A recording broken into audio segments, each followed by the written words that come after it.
Hello guys, welcome to another mixing tutorial. Today we're taking a look at my cover of Quasimodo by Monumentos.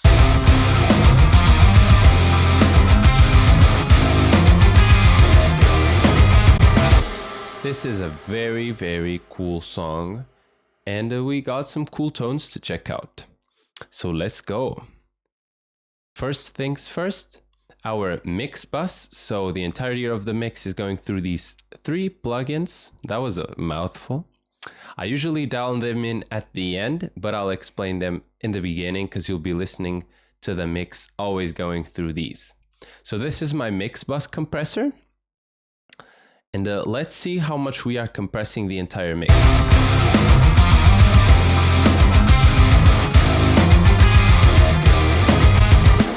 Hovering around the 1, 2, 3 dB area. So we're getting some squishiness, making sure the guitar and drums interact in a cool way, because that's what a mix bus compressor should be doing. And the transformer option today is nickel. So this compressor has the ability to emulate different transformers, which what they have is different kinds of saturation and EQ. So in this case, nickel has very little saturation and a nice high-end boost at about 10K. So this is a little high-end boost too. The multi-band compressor, let's first look at it, then explain.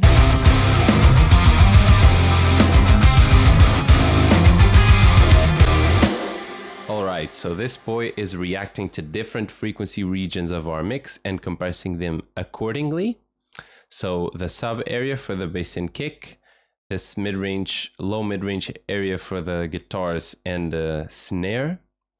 This is mostly guitars right here, and then it's all the high-end cymbals and guitar information. When you run your mix through the multi-band compressor, it's gonna detect how imbalanced your mix might be. For example, you can see the middle band react hardest when I play my mix.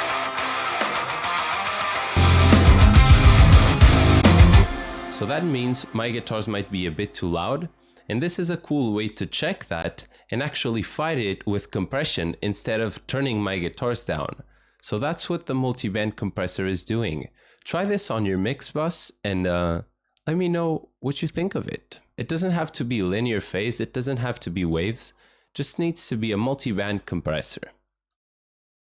And then our limiter, of course, this is making the entire mix louder through a means of compression too.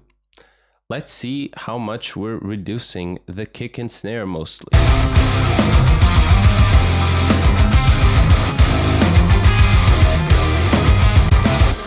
Not working too hard today, so the most is 3 dB at the snare hits. And honestly, sometimes when your mix is just balanced right enough and the compressors help do that, all you need is to cut down on the kicks and snares to let the rest of the mix be louder. That's all you need out of a limiter sometimes.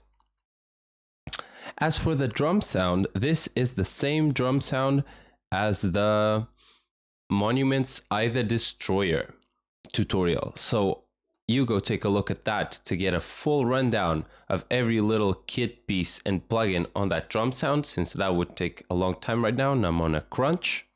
All you need to know is this is Modern and Massive from Get Good Drums, using the ever so thick Vinnie Paul snare.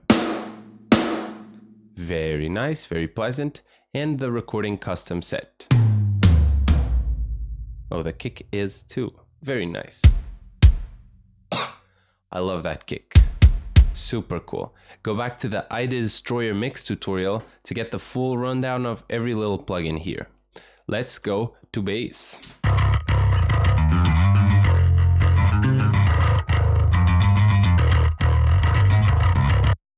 Alright, the main piece of my bass tone is this Joel Wanasek Bus Glue bass compressor. You just saw the mix bus version of this compressor earlier. So what this does is it splits your bass into top signal and bottom signal, and you can compress them individually and level them individually. And you can add distortion to the top one. So it's basically everything you need to get a bass tone. My DI sounds like this. And the plugin just gives you a bass tone. Here's the low end being compressed very heavily, and here's the top end being compressed very heavily too. And here's the distortion.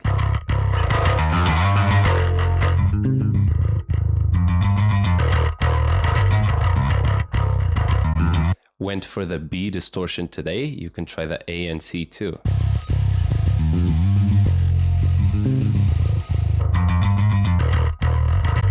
They have different volumes, as you can see, but you could tell the different characters. Bass EQ, so we are filtering anything beneath 35 Hz, which is just rumble, and anything above 5K is usually just fizz. But then we are boosting 5K. So when you boost and you filter what's above it, you get a different flavor of boosting that I liked on the high end. So here's a before and after.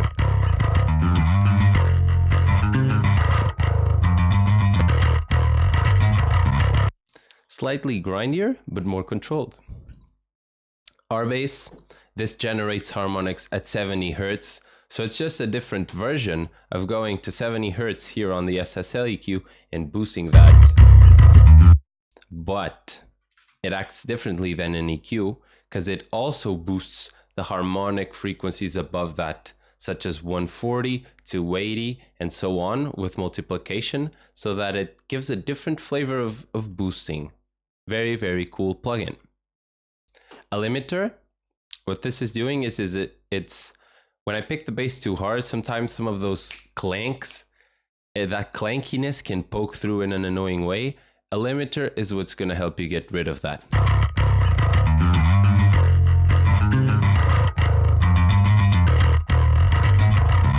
You can see it snap on some notes as much as 5 dB lower. And the final piece is another filter at 50 Hz. So anything beneath 50 Hz gets taken way down, because that's basically subs that you want the kick to be triggering, not really the bass. Even then, you can see it only reduces that region just enough. You don't want to destroy it. You absolutely don't, or your mix will lose its balls, but you do want to control it. That is bass tone. Guitars.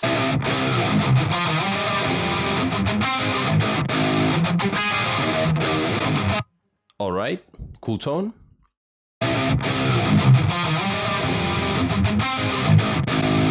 This is the tone as it comes out of the SS11 by Mercurial.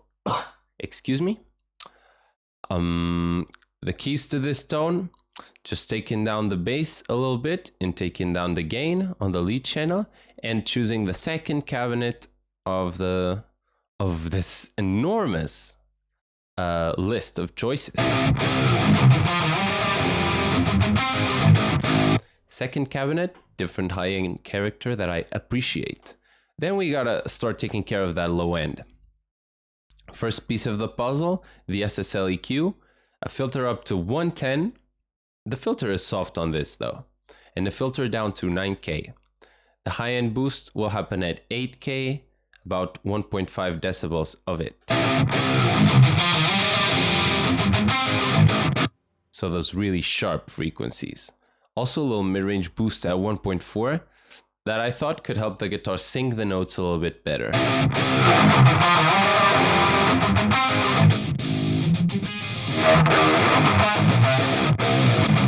Just to give it more of that gent character instead of that straight up metal character. Here is, let's actually go to the plugin after to explain this one better. So this is a compressor just like the ones you've seen before that have the same layout, and it has a very simple purpose. Whenever you palm mute, the guitar signal becomes very loud and very rich in low end, and that can poke through and destroy your mix. So if you set a limit for it on a compressor, the palm mutes go over the threshold and get taken back down.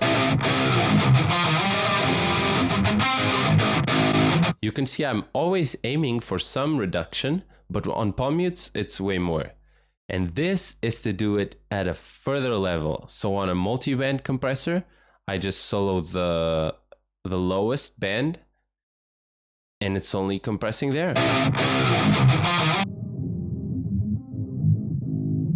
You can see it react to palm mutes and deduct the low end only on palm mutes. Because if you EQ that low end out, the other notes will be sounding very, very harsh. You need that low end back in. And then to take care of the harshness on the higher notes, this little lifesaver is the Brainworks refinement that basically does the EQ notching for you. So if there's any harshness in your tone, this will dynamically filter it as it becomes loudest. Here's a solo on what it's reducing.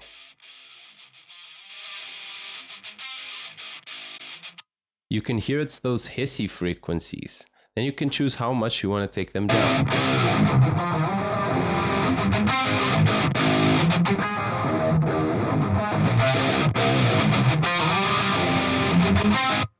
It's a very, very cool tool. Alrighty, lead tones.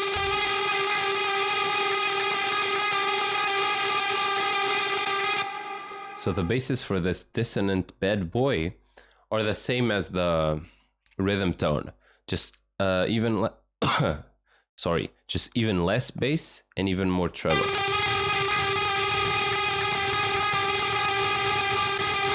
Give it some room with a reverb, 40% wetness, 8 seconds of decay, and a low cut at 250 Hz to get rid of rumble beneath those frequencies.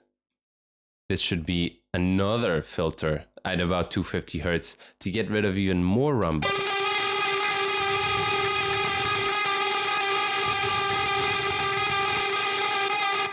Hopefully, as I just turned that on and off, you were listening to the that suddenly goes away.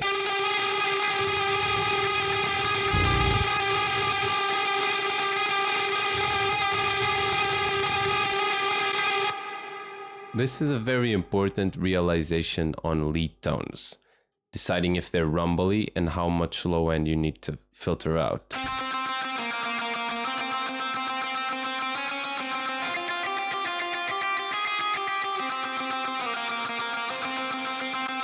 Alright, so this tone is basically the same. Differences I'm seeing is no high-end boosting, which the other one was dissonant and really jarring, so I boosted the high end, and there is a high-end filter too, so a low pass at 7K Hertz.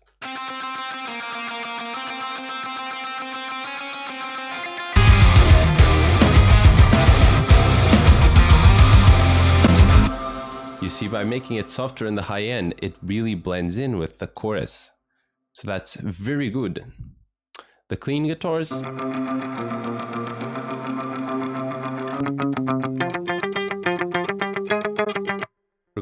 Recorded on split coil middle position, you can hear a bunch of noise.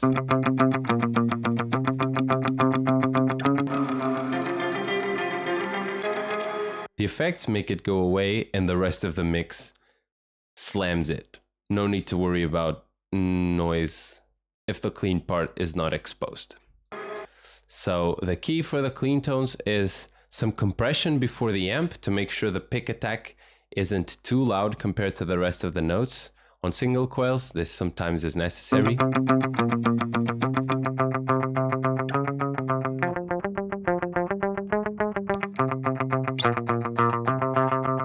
And then the clean amp is just the SS11X on the same cabinet so that the clean tone matches the distorted tone in some way.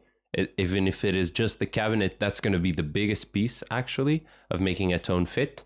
Then getting rid of a bunch of bass, because it's not a solo clean tone, it's just a layer that needs no bass, and a high end to taste to make it distinguishable actually. That gets you here.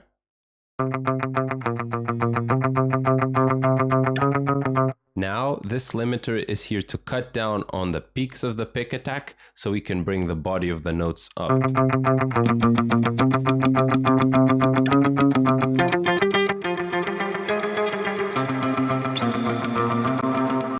The reverb of choice was this free reverb, so Epic Verb. You guys should get in on this. Very, very cool reverb. What's the settings? So 6 seconds, pretty big. Plate, so it's pretty thick. Modulation, so that the reverb is slightly chorusy. And then the EQ. So we're filtering everything beneath 250 so that there's no rumble on the reverb, and anything above 10,000 so that there's no whistly pick attack on the reverb, which can happen. Let me play it.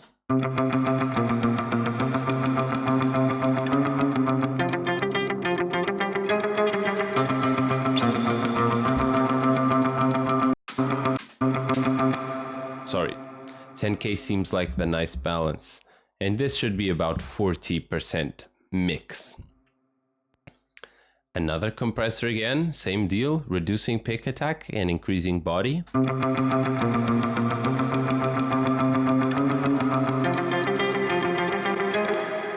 Also cutting down on some low end by using some of that compression, low end compression technique I showed earlier. More filters, yes indeed. Anything beneath 150 was rumble.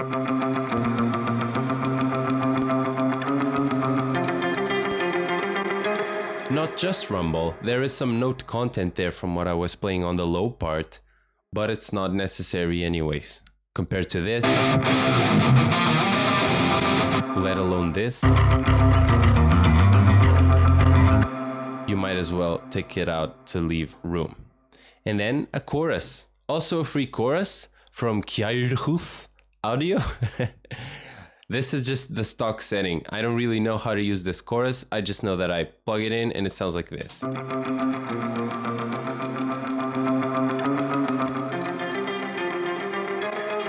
It just sounds a bit more chorusy, duh. A little bit more wide. I like it. And I don't know how to mess with it. Little piano.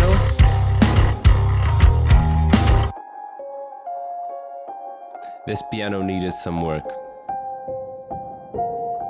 This is an amazing free instrument. This is the Spitfire Audio Labs. So labs are their collection of free shit. And this is the most amazing soft piano patch ever.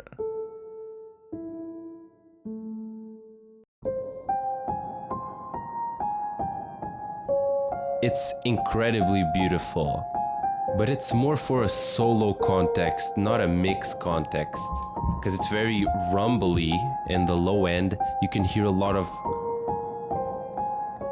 key attack. So we need to make it way less soft.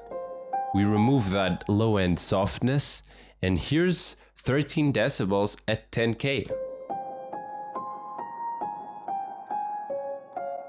Whatever little non-soft clicking information from the hammers on the strings of the piano, I want it to get out a little bit more.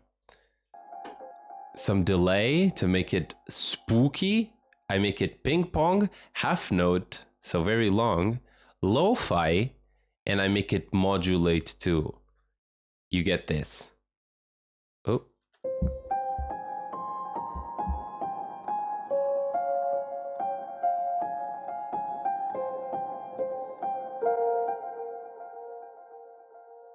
The mix is very low, but it's very fun. It helps it. Then one of those hardcore filters. So a very steep filter at 300 to get rid of all the rumble.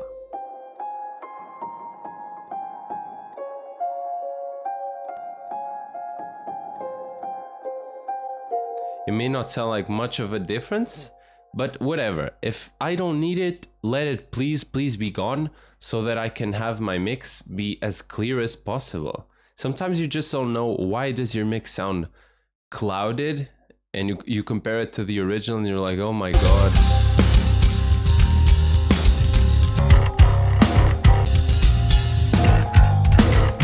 Sometimes it's gonna be these things. And a limiter with the same mindset. So that mindset is you cut down on the peaks and you can bring the body up.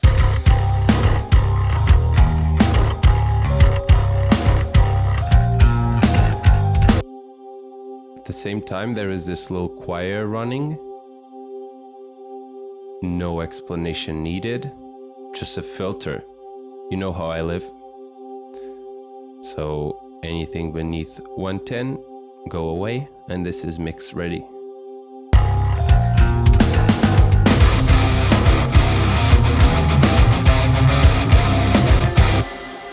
And that's the mix, guys. The only thing remaining to talk about is my explosion sounds and how I reversed this one. Listen to this.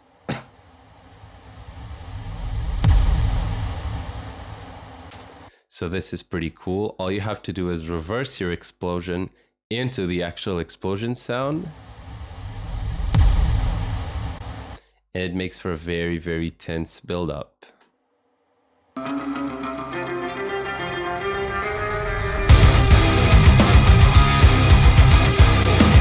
Professional producing tip. So yeah, I hope you guys got something out of this. Thank you for being patrons and watching these. Be sure to go watch the Destroyer one for the full drum sound, and I'll see you in the next one. Take care.